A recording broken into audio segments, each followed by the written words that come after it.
দুজন ব্যক্তির ঘটনা পড়লাম। একজন ব্যক্তি প্রচণ্ড রকম আবেদ, প্রচুর ইবাদত করে।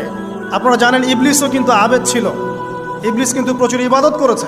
এখন ওই ব্যক্তির একজন বন্ধু ছিল, এটা বানু ইসরাইলের ঘটনা। তো সেই বন্ধু পাপী ছিল, বিভিন্ন কবিরা গুনাহ করত। আর এই আবেদ ব্যক্তি বারবার তাকে নসিহত করত, গুনাহ ছেড়ে দাও, তুমি পাপ করছো, গুনাহ ছেড়ে দাও। তখন সেই ব্যক্তি যে পাপ করছে সে বলতো যে আল্লাহ কি তোমাকে আমার রক্ষক বানিয়েছেন? আল্লাহ কি তোমাকে আমার উপর দারোগা বানিয়েছেন? আমাকে আল্লাহর হাতে ছেড়ে দাও, আমাকে নসিহত করতে শোনা।